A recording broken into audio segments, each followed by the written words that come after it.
Hello friends, welcome to the channel. तो आज हम करेंगे पॉलिनोमियल्स। ओके, तो इससे प्रीवियस सेशंस में हमने मैथ्स का अभी तक कोई टॉपिक डिस्कस नहीं किया था। तो आज मैं आपके लिए मैथ्स की सारी सीरीज़ लेके आई हूँ।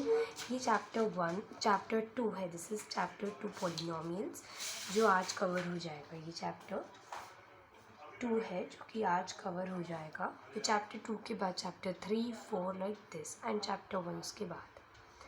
Polynomials. What are polynomials? Polynomials are expressions having variable, coefficient and constant. Now what is variable? Variable होता है जो वैरी कर सकता है। किसी भी एक्सप्रेशन में हम कोई भी ऐसी फॉर्म रखें या कोई भी ऐसी हम कोई वैल्यू पुट करें जो कि चेंज हो सकती है, जो बदल सकती है। जैसे x है, y है, z है। तो ये सब वो वैल्यूज़ हैं जो बदल सकती हैं, चेंज हो सकती हैं। कोफिशिएंट क्या है?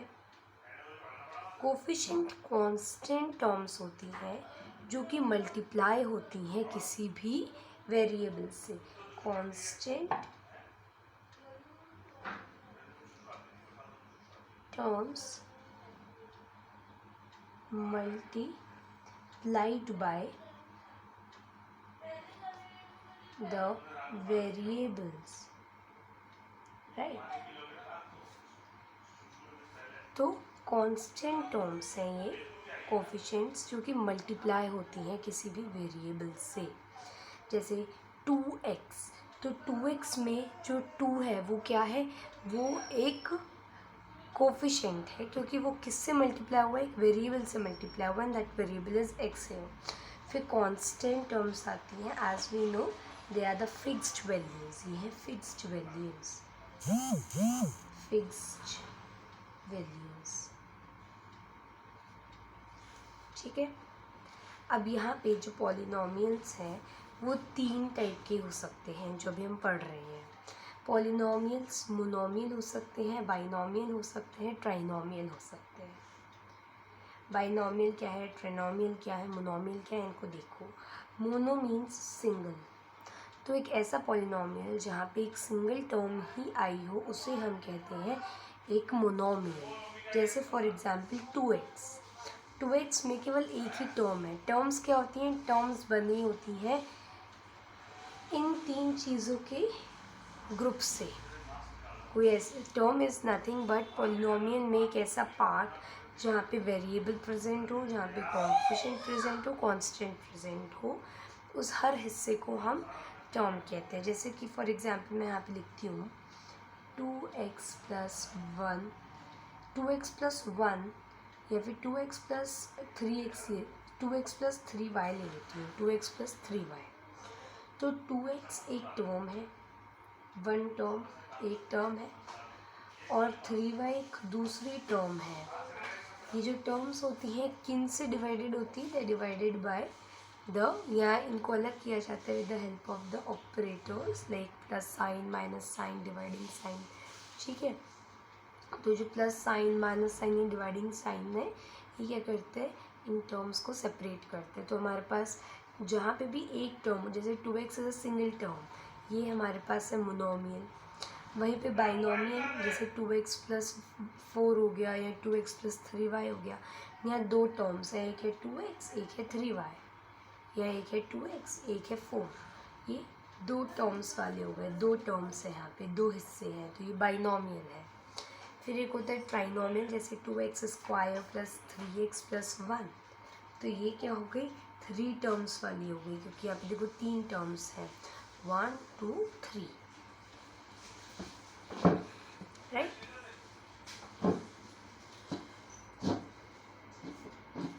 चलो, तो अब आगे देखते हैं। यहाँ पे क्या है? Degree of polynomial. अब पॉलिनोमियल्स अभी हमने पढ़े और अब हम देख रहे हैं इनकी डिग्रीज। डिग्री क्या होती है? देखो, मैंने यहाँ पे आपको दिख सकता है एक ठीक है पॉलिनोमियल लिखा है 2x square plus 3x plus 1। 2x square plus 3x plus 1 में आप देखेंगे कि x की पावर है 2। x की पावर क्या है? 2। x की पावर 2 है। तो इस एक्सप्रेशन की या इस पॉलिनोमियल की जो डिग्री हो गई वो हो गई 2। क्यों 2? Highest power of the variable को हम डिग्री कहते हैं। Highest power of the degree यानी कि कोई भी एक्सप्रेशन में जो भी वेरिएबल है उस किसी भी वेरिएबल पे जो भी हाईएस्ट नंबर चढ़ा हुआ होगा वो होगा उसका डिग्री। फॉर एग्ज़ाम्पल मैं एक एग्ज़ाम्पल लेती हूँ 2x + 4। यहाँ पे x जो कि एक वेरिएबल है इसके ऊपर क्या चढ़ा हुआ है? कुछ नहीं चढ़ा हुआ है, कोई भी पावर नहीं है। हम यहाँ पे अज्यूम करते हैं कि पावर है 1, तो यहाँ पे हाईएस्ट पावर हो गई 1। 2x² + 4x + 3 में सबसे इस पूरे एक्सप्रेशन में हाईएस्ट वैल्यू ऑफ x आई है 2। x की पावर 2 हाईएस्ट वैल्यू है x की इस पूरे एक्सप्रेशन में। 4x भी है यहाँ पे, लेकिन वहाँ 4x पे जो पावर है वो है 1 की, और 2x² यहाँ पे x की पावर है 2, तो highest power of the variable क्या हुई? 2। तो highest power of the variable यहाँ पे 2 है, दैट मीन्स हम बोलेंगे डिग्री इज 2। यहाँ देखो 2x³ + 4x² + 4x + 3, यहाँ पे आपको x की पावर 2 भी दे रखी है, x की पावर 1 भी दे रखी है, x की पावर 3 भी दे रखी है।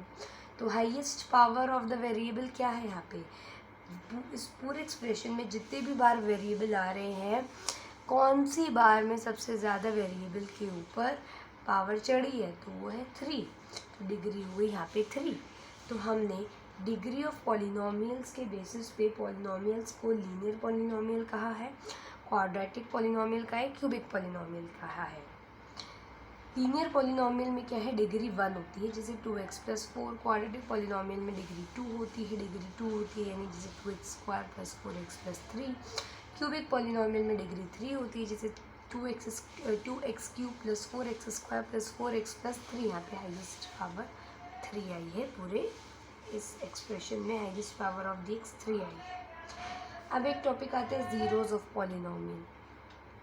Zeros of polynomial, what are zeros of polynomial? देखो, पॉलिनोमियल में कोई आप x की ऐसी वैल्यू डालो या y जो भी वेरिएबल है उसकी एक ऐसी वैल्यू डालो जिसके डालने से आपका जब सॉल्व करो उस पॉलिनोमियल को तो सोल्यूशन ज़ीरो आ जाए, फॉर एग्ज़ाम्पल यहाँ पे देखते हैं, मैंने बोला 2x + 1, ये मेरे पास एक क्या है? मेरे पास एक पॉलिनोमियल है। यहाँ अगर मैं x की वैल्यू -1/2 डाल दूँ, अगर x की वैल्यू मैं -1/2 डाल दूँ तो मेरे पास सोल्यूशन क्या आएगा? मेरे पास सोल्यूशन आएगा 0। कैसे? 2 से 2 कट जाएगा और -1 + 1 ये तो 0 ही देगा, है ना। -1 + 1 कट जाएगा, 2/2 कट गया, ये आपके पास आंसर आ गया 0। तो अब यहाँ पे आप ज़ीरोज़ ऑफ पॉलिनोमियल समझ गए, यानी कोई भी ऐसी वेरिएबल की वैल्यू आपने डाली जिसको डालने से जो आपका आंसर था वो 0 आ गया उस पूरे पॉलिनोमियल का। ज़ीरोज़ ऑफ पॉलिनोमियल को हम रूट्स ऑफ पॉलिनोमियल भी कहते हैं, सोल्यूशंस ऑफ पॉलिनोमियल भी कहते हैं। तो 0 कह लो, सोल्यूशन कह लो, रूट कह लो, मतलब क्या है कि we are talking about the value. If you put that value in that polynomial then the solution will get 0. The polynomial, after solving the polynomial we get answer as 0. ठीक है। अब यहाँ पे हम yes dear students, तो अब यहाँ पे हम ज़ीरोज़ ऑफ पोलिनोमियल की डेफिनेशन देखते हैं। Zero of polynomial in px आर, px क्या है? In a zeros of polynomial in px, that means in value x की जगह पे हम x या कोई भी वेरिएबल की जगह पर अगर हम 0 पुट करते हैं, अगर हम कोई ऐसे नंबर पुट करते हैं जिसको पुट करने से पूरे पॉलिनोमियल का आंसर 0 आ जाता है, तो उसे हम कहते हैं ज़ीरो ऑफ पॉलिनोमियल। यहाँ पे एक लाइन लिखी है, degree is equal two zeros of polynomial.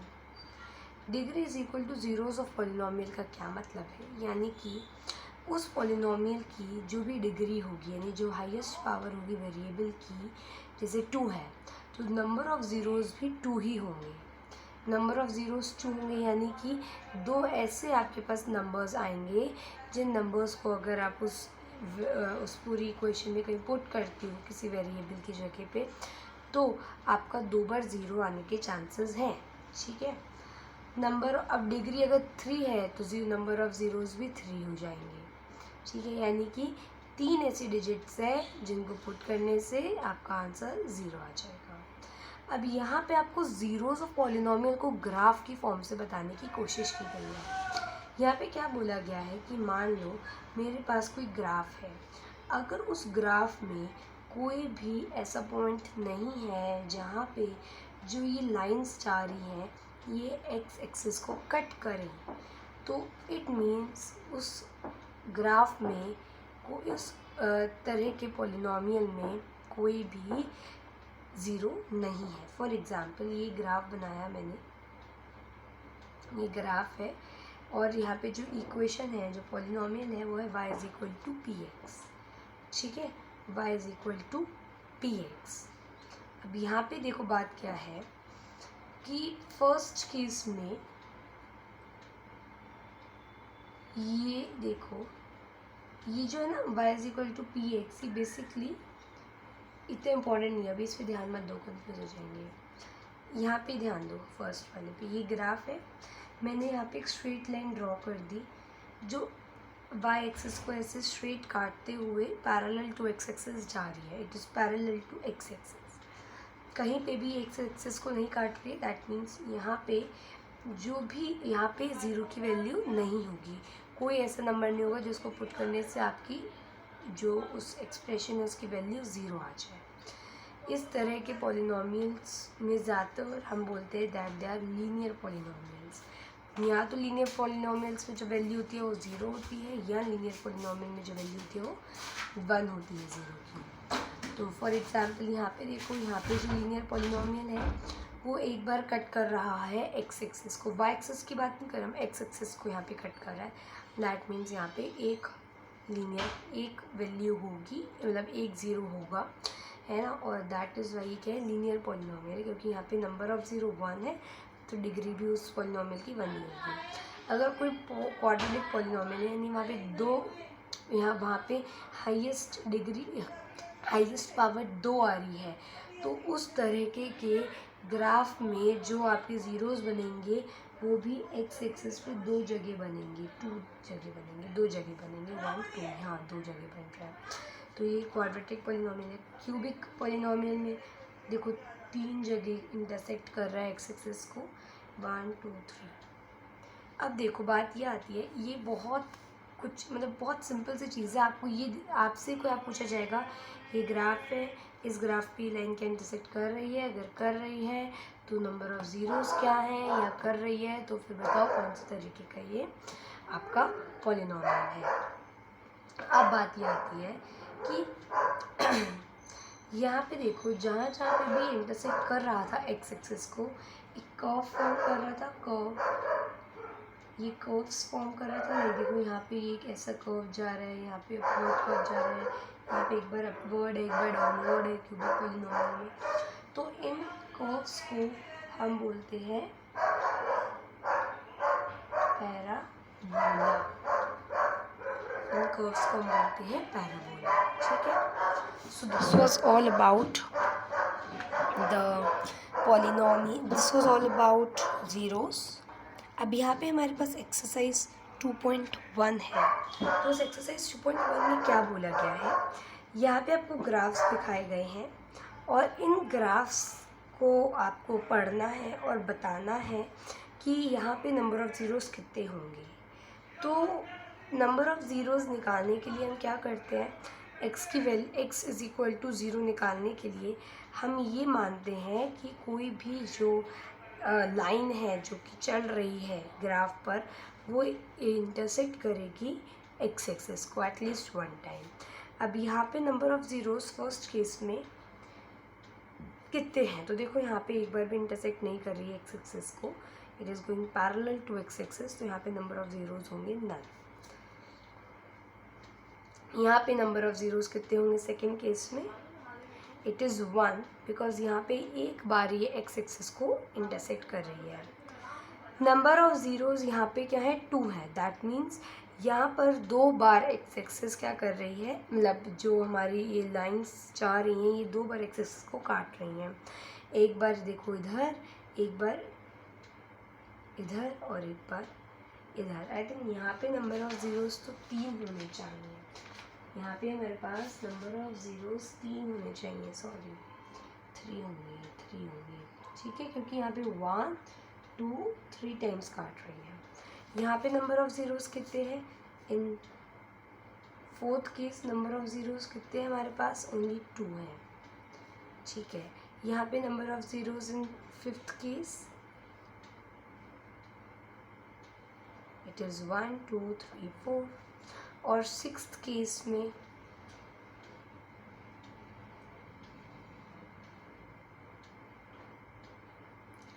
Number of zeros है 1 2 3, ठीक है।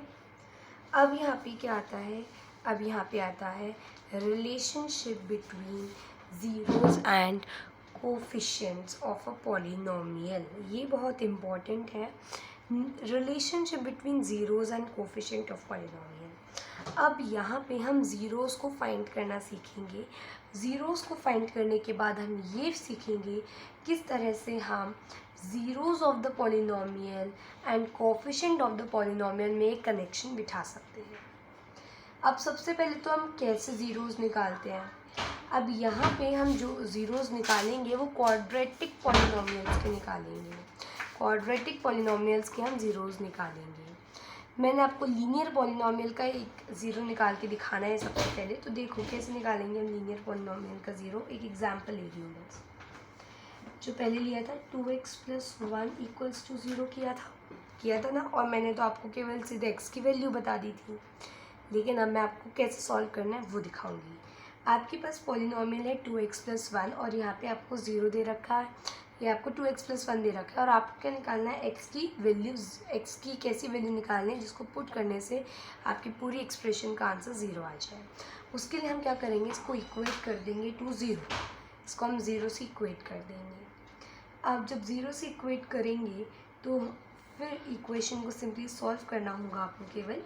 2x + 1 = 0 है, तो 1 जो है ये आपके RHS साइड में चला जाएगा और ये कुछ ऐसा हो जाएगा 2x = -1, और x, अब यहाँ पे जो x का कोफिशिएंट 2 है ये भी यहाँ चला जाएगा, और जब ये RHS साइड में जाएगा तो इसके जो साइन है इसका जो अभी यहाँ पे जैसे मल्टीप्लिकेशन हो रहा है तो यहाँ पे जाके डिवाइड हो जाएगा, तो ये हो जाएगा x = -1/2। तो x की वैल्यू आ गई -1/2। अब इस x की वैल्यू -1/2 को जब आप यहाँ पुट करते हो x की जगह पे, दैट इज़ 2 -1/2 + 1, ये आपको क्या देता है? 0 देता है। तो ये तो एक लीनियर इक्वेशन थी जिसका मैंने 0 निकाला। मुझे कोई क्वाड्रेटिक इक्वेशन दी गई है और उस क्वाड्रेटिक इक्वेशन की अब मुझे 0 निकालनी है। तो मेरे को एक क्वाड्रेटिक इक्वेशन दी है 2x² - 8x + 6। क्वाड्रेटिक इक्वेशंस में जब भी हमें ज़ीरोज़ निकालने होते हैं तो हम क्या लगाते हैं? Splitting the middle term formula लगाते हैं। अभी अभी क्लास 9th के लिए 10th के लिए स्प्लिटिंग द मिडिल टर्म बहुत ज़रूरी है। इसको देखो क्या है, इसमें होता क्या है। फर्स्टली इसका स्टेप देखो, हम क्या करते हैं, हम 2x - 8x + 6 इस पॉलिनोमियल को अगर आप देखोगे तो यहाँ पे इसको मैं ऐसे लिखूँगी, x² प्लस माइनस लगा लीजिए -bx + c। तो यहाँ पे a क्या है? 2 है, b क्या है? 8 है, c क्या है? 6 है। तो x² के जो भी कोफिशिएंट होता है उसको हम बोलते हैं a, x का जो कोफिशिएंट होता है उसको हम बोलते हैं b, और जो कांस्टेंट टर्म होती है उसे हम बोलते हैं c। तो इस इक्वेशन में 2x² माइनस 8x प्लस 6 में a क्या हुआ 2, b क्या हुआ -8 और c क्या हुआ 6 हुआ। ठीक है, समझ में आ गया। स्प्लिटिंग द मिडिल टर्म में हम सबसे पहले मल्टीप्लाई करते हैं a को c के साथ मल्टीप्लाई करते हैं, ac बना देते हैं। अब इस AC को हम क्या करेंगे, इस AC को हम यहाँ कहीं पर भी पुट नहीं करेंगे। हम AC के फैक्टर्स निकालेंगे। जब हम AC के फैक्टर्स निकालेंगे तो हम एक AC के ऐसे दो फैक्टर्स निकालेंगे जिनको ऐड या सब्ट्रैक्ट करने पे जो आपका B है, B दैट इज़ यहाँ पे -8 वो आ सके। फॉर एग्ज़ाम्पल इसको अब मैं इस क्वेश्चन की हेल्प से बताती हूँ। 2 आपका है क्या कहते हैं A और C आपका 6 आपका है C। 6 × 2 होता है 12। तो यहाँ पे 12 के फैक्टर्स निकालें अगर हम, तो 12 के फैक्टर्स कौन कौन से हैं। 12 का फैक्टर है 2 × 6, 12 का फैक्टर है 3 × 4, 12 का फैक्टर है 12 × 1। ठीक है, अब यहाँ पे ये 3 फैक्टर्स में से कोई ऐसा फैक्टर का पेयर उठाओ जिसको ऐड या सब्ट्रैक्ट करने पे 8 आ रहा हो। यस, 2 and 6, 2 × 6 12 होता है और 2 + 6 8 होता है ना। तो अब हम क्या करेंगे, हम 2 और 6 इसको लेंगे और इसको हम ऐसे लिखेंगे जैसे जिस तरह से -8 आ जाए।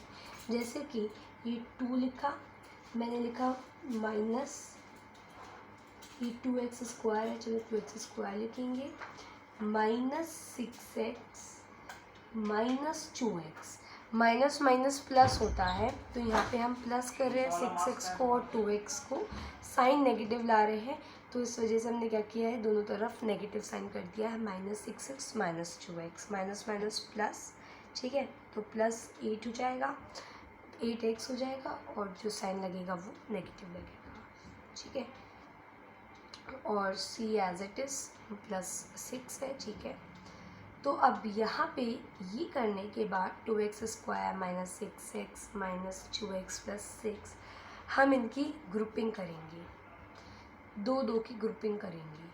2x² -6x की ग्रुपिंग करेंगे, -2x + 6 की ग्रुपिंग करेंगे।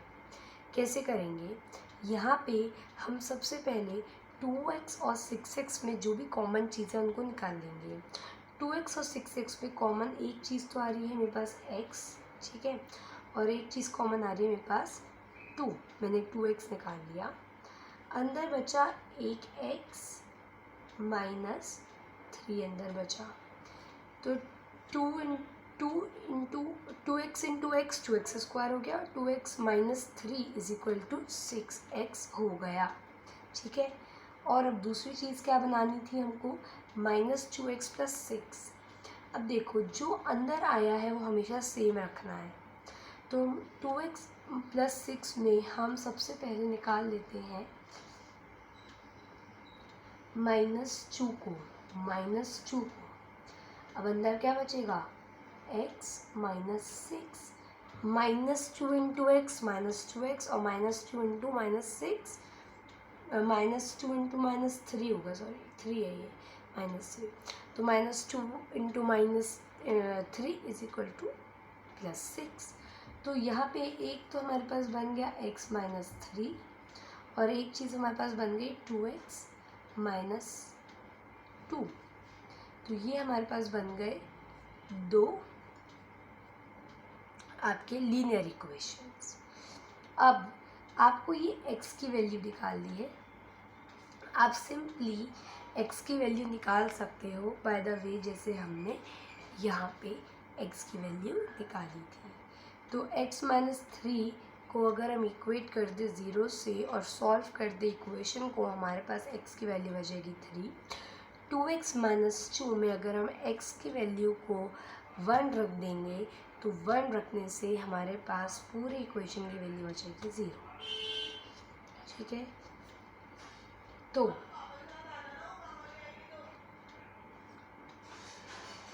अब यहाँ पे हम इस चीज़ को इधर समझते हैं properly. 2x² minus 8x plus 6 था, मैंने 2x² एज इट इज़ लिखा, तो यहाँ पे 6 इंटू 2 12 होता है, और 6 माइनस 6 माइनस 2 माइनस 8x होता है, तो माइनस 8x बना दिया, minus 6x minus 2x plus 6। ठीक है। अब यहाँ पे हमने क्या किया, फैक्टर्स को, अब यहाँ पे हमने क्या किया, हमने यहाँ पे कॉमन चीज़ें निकाल दी और जो भी चीज़ें हैं अनकॉमन बच रही है वो अंदर डाल दी। जैसे कि 2x निकाल दिया, 2x² माइनस 6x में 2x निकाल दिया, एक x बचा और -3 बचा। सेम यहाँ पे हमने क्या किया, -2 निकाल दिया, x -3 बचा अंदर। ये हमारे पास बन गए थे दो लीनियर इक्वेशन, ये लीनियर पॉलिनोमियल। हमने वैल्यूज़ ऑफ x निकाल दी by solving the equation, and यहाँ पे अब हमारे पास जो वैल्यूज़ आएंगी वो क्या आएंगी, वो आएंगी एक तरफ तो 1 और एक तरफ आएगी 3। 1 कैसे आई, 3 कैसे आई, वो तो आपको पता चल ही गया है थिंक सब कुछ। तो अब मुझे क्या करना है, अब जो फर्स्ट वैल्यू आई है 1, इसको अल्फ़ा मानना है, और सेकेंड वैल्यू जो आई है 3, इसको बीटा मानना है। तो यहाँ पे जो फर्स्ट x था इसको अल्फ़ा, सेकेंड x को बीटा, ये मान लिया है। ज़ीरोज़ ऑफ द पॉलिनोमियल को हमने अल्फ़ा बीटा मान लिया है। ठीक है। अब ये अल्फ़ा बीटा हमने जो निकाला है बेसिकली क्या है, ज़ीरोज़ है पॉलिनोमियल की, और अब इनका रिलेशनशिप, ज़ीरोज़ ऑफ पॉलिनोमियल का रिलेशनशिप हमको करना है कोफिशिएंट ऑफ पॉलिनोमियल। तो कोफिशिएंट ऑफ पॉलिनोमियल क्या है, कोफिशिएंट ऑफ पॉलिनोमियल देखो क्या है, 2x² माइनस 8x प्लस 6 में जो कोफिशिएंट्स हैं पॉलिनोमियल के, एक तरफ तो है 2, एक तरफ है 8। ठीक है। कोफिशिएंट्स ऑफ अ पॉलिनोमियल मतलब वो वैल्यूज़ जो कि किसी भी वेरिएबल से मल्टीप्लाई हो रही हैं। जैसे 2x² में x² से मल्टीप्लाई हो रहा है 2, और x से मल्टीप्लाई हो रहा है -8। तो यहाँ पे आपको ये 2x² और -2x² और -8x प्लस 6 जो दे रखा है, इसमें जो भी सारे कोफिशिएंट टर्म्स हैं इनको आप देख लो। और जो x² के साथ मल्टीप्लाई हो रहा है, x² का कोफिशिएंट क्या होता है, a कहलाता है, और जो x का कोफिशिएंट होता है वो b कहलाता है। ठीक है। अब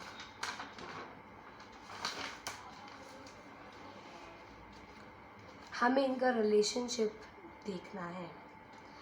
इनके रिलेशनशिप को देखने के लिए, वेरीफाई करने के लिए कि there is a relationship between zeros and coefficient, हम ये दो चीज़ें हैं, ये दो फॉर्मूला अप्लाई करते हैं। अल्फ़ा प्लस बीटा अगर -b/a के बराबर आ गया, और अल्फ़ा इंटू बीटा c/a के बराबर आ गया, तो हम बोलेंगे कि हमारी जो इक्वेशन, हमारे जो ये ज़ीरोज़ हैं, जो हमारे कोफिशिएंट्स हैं, इनके बीच में एक रिलेशनशिप है। अब इस एक्सप्रेशन में 2x² माइनस 8x प्लस 6 में अगर हम ज़ीरोज़ बोले तो वो है अल्फ़ा और बीटा। अल्फ़ा की वैल्यू हमने निकाली थी 1, बीटा की वैल्यू हमने निकाली थी 3। ठीक है। अब यहाँ पे हमको वेरिफिकेशन टेस्ट करना है, तो सबसे पहले हम alpha plus beta equal to -b/a करेंगे। तो अल्फ़ा प्लस बीटा किया, अल्फ़ा था 1 और बीटा था 3, इनको प्लस किया तो 4 आ गया। -b/a की अगर हम बात करें तो हमारे पास b था -8, तो जब ये -8 -8 बना, -8 कैसे, देखो एक माइनस तो उसका खुद का, यहाँ से माइनस लाएगा ये, और यहाँ पे एक ऑलरेडी माइनस गिवन है।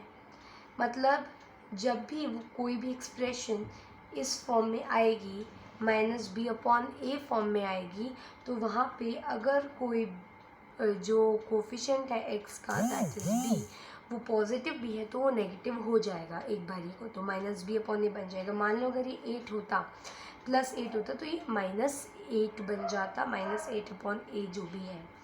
अब यहाँ पे ये -8 है, और जब यहाँ पे आएगा तो ऑलरेडी एक माइनस मिलेगा इसको, तो ये -8 बन जाएगा, माइनस माइनस कट जाएंगे, रह जाएगा केवल 8 अपॉन a क्या है, 2 है। ए क्या है, 2 है, एक्स स्क्वायर का कोफिशिएंट क्या कहलाता है, ए कहलाता है, दैट इज़ 2 हेयर। तो माइनस बी अपॉन ए हुआ, दैट इज़ माइनस 8 अपॉन 2, तो 4 यहाँ पे आया, 1 + 4, 1 + 3 = 4 था, और 8 अपॉन 2 किया तो भी 4 आ गया। 4 = 4, LHS = RHS, that means alpha plus beta = minus B upon A. पहली चीज़ तो वही प्रूफ हो गई। अब दूसरी चीज़ प्रूफ करते हैं। यहाँ पे हमने क्या किया, हमने अल्फ़ा इंटू बीटा किया, alpha into beta that is 2 × -8 है ना, 2 × -8 किया, और इसको हमें किसके बराबर दिखाना है, C अपॉन ए के। C क्या है, C है 6 और A क्या है, 2 है। तो -2, सॉरी, अब अल्फ़ा इंटू बीटा क्या होगा, अल्फ़ा इंटू बीटा क्या होगा, अल्फ़ा इंटू बीटा होगा 1 × 3। अल्फ़ा क्या था, देखो यहाँ पे मैंने, हाँ, अल्फ़ा क्या था, 1 था, बीटा क्या था, 3 था। अल्फ़ा इंटू बीटा हुआ, 1 × 3 हुआ, तो 1 × 3 3 हो गया। C अपॉन ए, C क्या है, 6 है, A है 2, 6 अपॉन 2 किया तो 3 आ गया। That means LHS again = RHS, alpha into beta = C upon A. तो यहाँ पे हमारा वेरिफिकेशन टेस्ट हुआ प्रूफ, जिसमें हमने ये देखा कि zeros of polynomial is equal to the coefficient of the polynomial. Okay,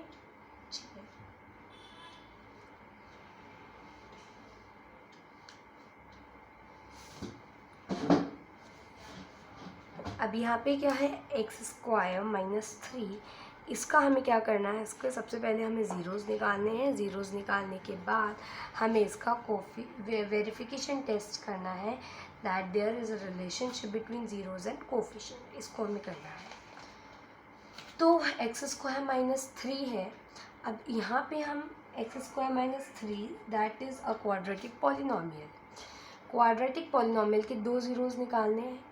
यहाँ पे तो एक ही ज़ीरो निकल सकता है, क्योंकि यहाँ पे हमारे को जो x है वो नहीं दे रखा है, x² - 3 दे रखा है यहाँ पे, मतलब x² दे रखा है और एक कांस्टेंट टर्म दे रखी है। यहाँ पे हमको bx नहीं दे रखा है, यहाँ पे आपको ax दे रखा है, यहाँ पे आपको c दे रखा है, दैट इज़ कांस्टेंट, लेकिन bx मिसिंग है। अगर आप देखो तो ये ऐसी हमारी बनती है, जो जनरल इक्वेशन बनती है क्वाड्रेटिक पॉलिनोमियल की। यहाँ पे x² है, a मान लेते हैं 1 है यहाँ पे, तो यहाँ पे आपका ax² पूरा का पूरा है। c है यहाँ पे, दैट इज़ 3, जो कि कांस्टेंट है, लेकिन x मिसिंग है। तो हमको अब क्या करना पड़ेगा, हमको अब एक आइडेंटिटी पुट करनी पड़ेगी, दैट इज़ a² - b²। जहाँ पे भी आपको थोड़ा घोचा दिखे, थोड़ा टफ दिखे, तो आप वहाँ पे क्या करो, आइडेंटिटीज़ याद रखो, कोई ना कोई आइडेंटिटी वहाँ लग जाती है। जैसे यहाँ पे x² - 3 है, तो अगर मैं इसको x² - 3 को ये कहूँ कि x² - 3 is nothing but x + √3 and x - √3। x² - 3 क्या है, x - 3 और x + 3 है। x - 3 और x + 3 क्या बना देगा मेरा, x² - 3 बना देगा। कैसे, x 2 बार आ रहे हैं तो x² हो गया, ये √3 था और ये √3 था, √3 × √3 3 हो जाता है, तो -3 इधर आ गया। तो यही आपका कुछ ऐसे लिखा जा सकता है ना, जैसे a² - b² को a + b a - b लिख सकते हैं, वैसे x² - 3 को x - √3 और x + √3 लिख सकते हैं। अब यहाँ पे x - 3 आया था और x - √3 आया था और x + √3 आया था। x - √3 में x की वैल्यू क्या है और x + √3 में x की वैल्यू क्या है, आप इसको वर्बली भी बता सकते हो। इक्वेशंस के फॉर्म में करना है तो करो, वरना बहुत आसानी से आप बता भी सकते हो। -√3 गिवन है, अगर मैं इसको √3 के साथ माइनस करवा रहा हूँ तो मेरे पास 0 आ रहा है, तो x की वैल्यू एक जगह तो आएगी √3। देखो x - √3 है, तो अगर ये x √3 हो गया तो ये x की वैल्यू √3 आ गई, √3 - √3 0 हो गया। एक जगह मुझे दे रखा है कि √3, तो ये रहा x मुझे निकालना है। तो अगेन अगर मैं x को -√3 कर दूँ, प्लस √3 दे रखा है, तो ये मेरे पास 0 आ जाएगा। तो मेरे पास एक जगह जो x की वैल्यू है वो आई है √3, एक जगह आई है -√3। अब यहाँ पे आपको ज़ीरोस तो मिल गए, अब इनकी आपको रिलेशनशिप बतानी है विद द कोफिशिएंट्स। अब यहाँ पे देखो अल्फ़ा प्लस बीटा क्या होगा, √3 प्लस माइनस √3, तो √3 प्लस माइनस √3 क्या हो गया, 0 हो गया। अब यहाँ पे एक जगह है -b/a, अब b तो यहाँ पे एब्सेंट है, मिसिंग है, तो b की जगह 0 लिख दो, a की वैल्यू 1 है, तो यहाँ पे 0/1 इज़ नथिंग बट 0, तो यहाँ पे आपका ये अल्फ़ा प्लस बीटा भी 0 आया और आपका -b/a भी 0 आया। अब अल्फ़ा इंटू बीटा करते हैं, जो कि बराबर आना चाहिए c/a के। अल्फ़ा इंटू बीटा क्या हुआ, अल्फ़ा है आपके पास √3 और बीटा है आपके पास -√3, तो ये √3 और ये √3 है, ये अल्फ़ा है ये बीटा है, इनका जब मैंने मल्टीप्लिकेशन किया तो ये क्या बन गया, ये बन गया -3। आपको पता है ना, अंडर रूट के अंदर अगर कोई दो नंबर, अंडर रूट के अंदर नंबर्स हैं और अगर उन दो नंबर्स का मल्टीप्लिकेशन कर दिया जाए तो उनका अंडर रूट हट जाता है, वो एक पूरा नंबर बन जाते हैं 3। ठीक है, बेसिकली अंडर रूट का मतलब होता है आधा, तो 3 का आधा इंटू 3 का आधा इज़ फुल 3। ठीक है, तो यहाँ पे देखो √3 हो गया, √3 इंटू √3 हट गया, √3 में बच गया, और यहाँ पे नेगेटिव का साइन कैसे आया, क्योंकि एक √3 के साथ नेगेटिव का साइन था, तो जब √ हटे तो जो आपकी 3 है वो तो पूरा बच गया, लेकिन नेगेटिव साइन आ गया। c/a देखा जाए तो c है आपका -3 और a है आपका 1, तो -3/1 दैट इज़ नथिंग बट -3, तो -3 इज इक्वल टू -3 हो गया। ओके, अब यहाँ पे कुछ क्वेश्चंस हैं जो कि हम करेंगे नेक्स्ट क्लास में, as the most important thing हम ये क्वेश्चंस करेंगे नेक्स्ट क्लास में। Thank you.